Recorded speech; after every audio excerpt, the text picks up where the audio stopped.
recall a few weeks ago that President Bush was addressing the State of Israel. And within that speech, he alluded to Neville Chamberlain, the British Prime Minister in 1939, and how he had attempted to appease Hitler and the Nazis prior to World War II. President Bush also alluded to an unnamed senator in the United States who at the time said that he wished that he could have talked to Hitler, and if he were enabled to do that, perhaps he could have prevented World War II. Obama and the Democrats immediately jumped on this and claimed that President Bush was attacking them from foreign soil and that he was misusing the occasion. Now, just this week, Obama has done the same thing and has misused the occasion of Memorial Day to further his agenda and lie once again to the American people. He has told a story about his uncle being involved in the liberation of Auschwitz, and then tells us that he was so affected by what he had seen and experienced at Auschwitz that when he came home, he just went up into the attic and he stayed within the house for 6 months. Is this story true? No, not one word of it. Back in October of 2002, speaking in Chicago, and once again this past spring, speaking in West Virginia, according to the Charleston Gazette, Obama has told another story about his grandfather.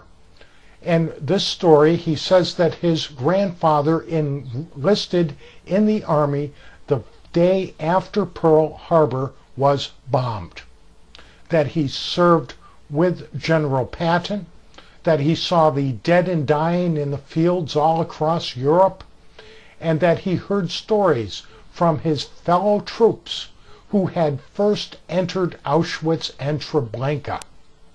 Is this story true? No, it is not. I do not mean to look down or demean the record of Obama's grandfather or any other serviceman. I am sure that his record is exemplary. But Obama is using the exemplary service record of other people to tell lies to the American people. And this is wrong. To begin with, Obama's grandfather did not enlist the day after Pearl Harbor was bombed. His grandfather enlisted in the Army on June 18th, 1942, a full 6.5 months after Pearl Harbor was bombed. And could he have heard stories from troops that had first entered Auschwitz and Treblinka ahead of him? No, he could not have. Treblinka was closed in August of 1943 after the prisoners there rioted, able to seize weapons. They fought the German soldiers, they got kerosene, and they sprayed it on all the buildings, and they set the whole camp on fire. Many of the prisoners and the soldiers alike were killed. And after that transpired, the camp was closed. No U.S. troops liberated that camp.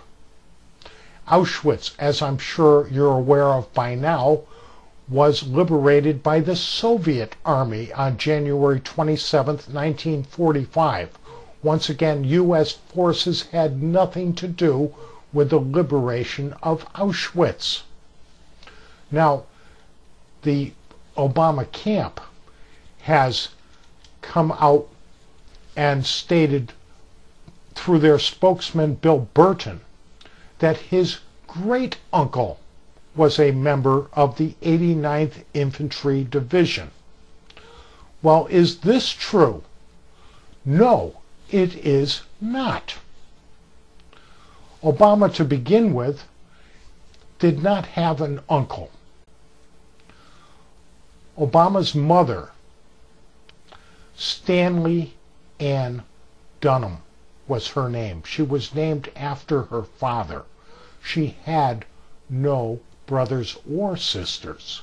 So Obama has no aunts or uncles. So once again, Bill Burton has told us that he was speaking of his grandmother's brother, who is still alive. So I checked the genealogy records, and sure enough, his grandmother did have a brother, Charles W. Payne. He was born in 1924. I checked. Sure enough, he did enlist in the armed forces on November 10th, 1942. So the media would like this to all go away and for us to believe that Obama just simply misspoke. We're told that the 89th Infantry Division liberated Buchenwald. Well, it turns out that that's not quite true, but they did liberate Aughrduf.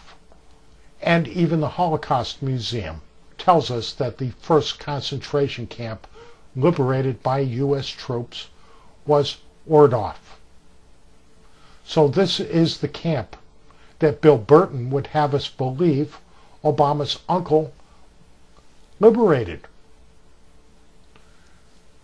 But as it turns out, this was not a death camp. It was a work camp and a camp for political prisoners.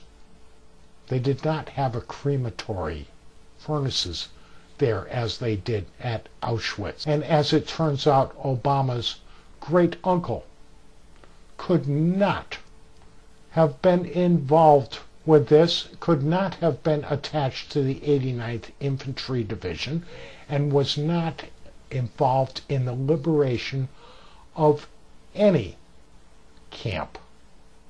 He was a sailor. On November 10th, 1942, Charles W. Payne enlisted in the Navy.